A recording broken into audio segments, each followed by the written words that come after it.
Hey all, Tepu, Namaste. This is Kasankma Keparu here with another broadcast for you. I'm titling this one, Conspiracy Theorists Are Crazy, and I'm going to explain why. But first of all, I want you to take some time out, like this video, and subscribe to my channel for more exciting videos. So let's talk about this whole thing about conspiracy theorists. And actually, I brought some props. Wait, hold on one second. Here we go. I got some props for you here. All right. Okay, so what you have to understand is there's nothing wrong with being a conspiracy theorist. And I always say there's nothing wrong with questioning things. But the problem that we've got into is when you start questioning things, you have people who come out with their perspectives, which is okay, and their theories. But a lot of their theories and perspectives are racially based. And it's like a virus, and it's infested the conspiracy theory arena. And it's terrible, actually, because, and that's just part of it. And the other part of it is, some individuals who are coming out are just outright lying and saying things that are easily proven wrong if you would just do any research. But they're making money off writing their books, doing their tours, appearing on radio stations or internet stations. And these internet stations know that these people are lying, but they have to book guests because they have to have episodes. And if they don't have guests, they can't have episodes. So a lot of them or point blank lying. The host who's interviewing them knows they're lying, but they have to keep the audience coming every week, so they book these guests, and it's disgusting. And you know, let's just start out with, I want to talk about and touch on some of these things and how damaging these lies are. Now, the first and foremost thing we should touch on is this whole idea of ancient history, and about these ancient aliens visiting and creating the pyramids and things of that nature. And one of the things they talk about was that the pyramids were built using about 2.3 million stone blocks, and they were transported from 500 miles away. Now, true, and it's you know, a marvel of engineering and all of that, and true. But the thing is, that doesn't mean that the aliens came and helped the Egyptians do that. And how they come up with these crazy theories is they look at the hieroglyphics and look at certain things and the shapes of the African people's head, like a mountain, and think that, oh, that must mean they have a large skull, it's from another planet and all that. And the Anunnaki, they come up with all these crazy theories about how humans were engineered or genetically mutated and bred with the aliens. And, you know, because ancient culture was so advanced, it had to have help from alien cultures. Well, the reason why they want to put forth this hypothesis is because they cannot accept the undeniable truth that early civilization was of high moral standards. And they were very, very advanced, even more so than we know, because the secret is being kept from us. And instead of admitting the truth that we know that life began in Africa, and that the first African woman, Denisha, who we call Lucy, they found, and that we know that African people date back millions of years, not hundreds of thousands of years, but millions of years. We can talk about that on another broadcast. But the fact of the matter is, they are so entrenched in their own racism that they cannot admit that early civilization on the planet began with people of melanated complexion, melanated hue, hence humans. All right. So to get around this understanding, and the reason that you have to understand that life began in Africa because it was a hot, warm environment necessary for life to spring up, and that life began on the great continent of Pangaea and spread out from there, and then the Caucasus Mountains, and then based on the ecology or the location, white people came about because there was a lack of sun, and they demelanated or lost their pigmentation and became white. Their nostrils started to close up because it was cold, not to let the cold air in, and a lot of things we can go into about the hair and all of that. But this is not, you know, what I'm saying is it's not racist. I'm trying to clear up the falsehood and lies that have been put out there, because in order, God, Neter, or Source, in order to create life and have it sustain itself, the first people had to be of melanated complexion to survive the tropical or the heat or the sun. We know this, okay? But, and because they were predominantly integrated brain thinkers, meaning they use the left and the right brain, which comes out of a hot climate environment. In a cold climate environment, you develop a left brain polarized way of thinking. You can develop that. And so they were able to come up with these engineering feats and study sciences and reach a high degree of that because they were integrated brain thinkers. They didn't just polarize themselves in left or right brain. They used both brains. So these conspiracy theorists want to come up and postulate about aliens and coming here and spreading information from, you know, distant solar systems and all that. And it's just a bunch of bullshit. It's racist bullshit, and they know it. But, you know, they get on Discovery Channel, they write these books, and they come out with all this stuff. And then I'm going to go quickly because I don't want to make this long and drawn out. Then you have the UFO enthusiasts who talk about, you know, people coming from other planets and visiting us and abducting people and doing experiments. And one of the first cases that you should read about is Betty and Barney Hill, which is an interracial couple who were abducted and were experimented on, and they documented their experience in the book and on a TV program starring James Earl Jones. And it's a very interesting story. But one of the things that's coming out of the conspiracy theory arena is that now I'm talking about that people are being abducted and being experimented by these blonde-haired, blue-eyed, pale aliens. And oh my God, you know, and it's being interjected. And it's alive. One of the books that I really enjoyed was Communion by Whitley Strieber. Okay, I think this book is written. It's just awesome. It's awesome. It's well written, and Whitley Strieber was abducted by aliens. Then I'm Buddha. I don't believe for a second that he's a writer. He's a science fiction writer who all of a sudden happened to be abducted by aliens, wrote books, and propelled his career to make more books and movies and stuff, in my opinion, based on my research. And I'm going to do a broadcast on this because there are specific things that I researched in this book that, to me, point 100% that it's just a made-up story. And I think that he's been fooling the UFO community and going around doing these talks for years. Again, my opinion, you know, that's what I believe. And very racist stuff in here he has about the aliens looking very light grayish, and the worker aliens with broad noses, blue skin, dark skin, short. They're the worker aliens, and you know, it's very, very, very racial. You know what I mean? So listen, one of the things you have to realize is what I said before, is that and there's certain UFO researchers like Bud Hopkins and a number of other ones out there who have come out and spoken against this and said, you know, hey, this is racist. We shouldn't be discussing things like this because it's obviously not true.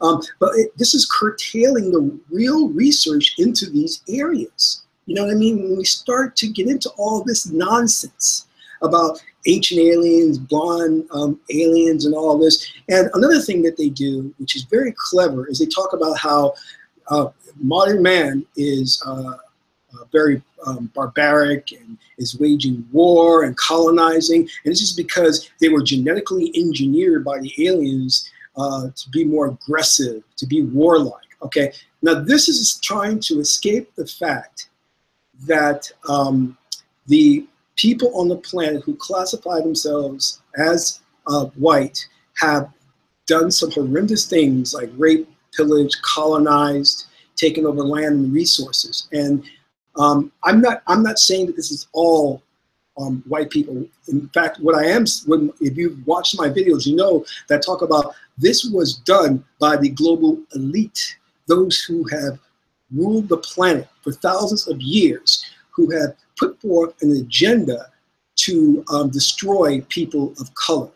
And they have used the masses of the population of white people. They have mind controlled and sent this virus out into the ether called racism to do the work of that. So if you look at the ancient civilizations, if you go back into antiquity and look at the ancient civilizations, one thing that you will notice that is apparent and is a consistent thread throughout every culture of high technology and of high moral value has been destroyed, has been destroyed. How is that possible? And around the same time in history, because there was a concerted effort by an elite to kill off, depopulate the planet, and hoard high technology and high knowledge, beginning with the Library of Alexandria, burning it down.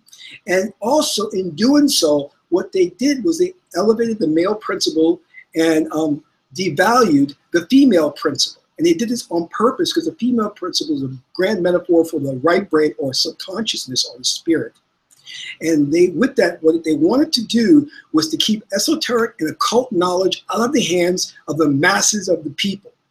And if you look, let's go to Egypt, for example, and you look at the minister in the State for Antiquities Affairs, and I believe his name is Zahi Hawass, and he's no longer has that position because he's faced a bunch of scandals of theft and corruption and all that. But one of the things that he purposely tried to do was keep tests of the mummies away from scientists, such as Chekhov Diop, who wanted to do the examination of DNAs of the mummies to prove that they were Black Africans. And they weren't allowed to do this.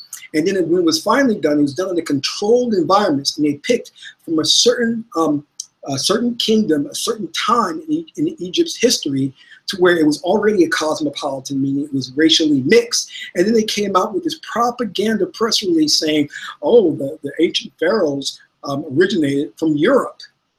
Yeah, okay. If you're looking at the later kingdoms, of course, it would be because Egypt is located in Northeast Africa, and it's near the coast where trading was done, and it was open to invasion and colonization. So therefore, we do know that Greece had trade with Greece and Rome, and they came in and they took over. But what they won't allow is DNA testing of the mummies from the older kingdoms, and where the Egyptians originated, which was in Central Africa, and then migrated out, because that's the whole idea of the Osiris census story of Upper and Lower Egypt, is how they were divided, you know.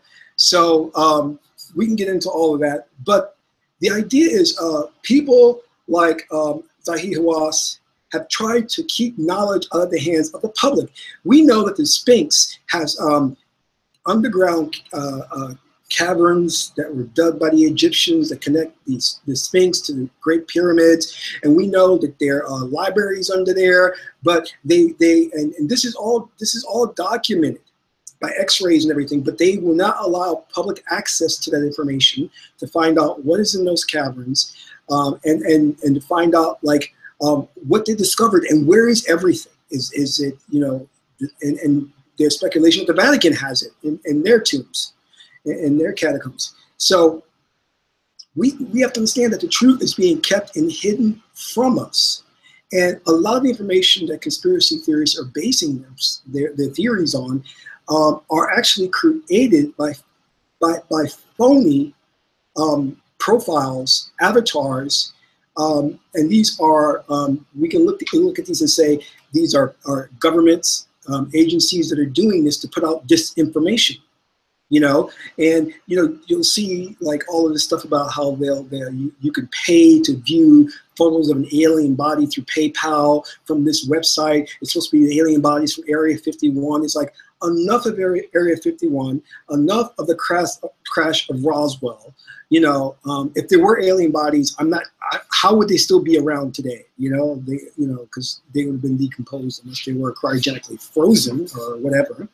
But again, this is all this crap they're putting out there, and then they talk about the search. Oh, will we ever found life? You know, life in the universe does not have to be physical life. It can be non-physical life. It could be that of a spirit, or it could be what we call as light beings that don't have physical bodies. But our mind is so trapped in left brain thinking, which is only thinks in terms of concrete things, knocking on here, that we can't think in the metaphysical and the non-concrete. You know, that's a right brain way of thinking, you know, or integrated way of thinking.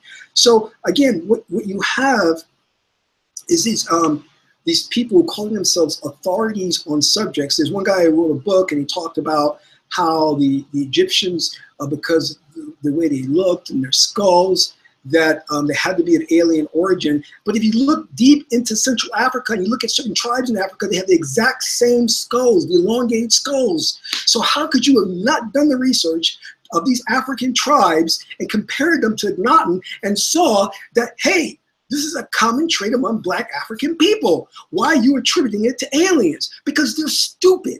These conspiracy theorists are stupid and they're racist. All right? And we've got to stop that. And some of them, I suspect, are undercover agents who are trying to spread disinformation, you know?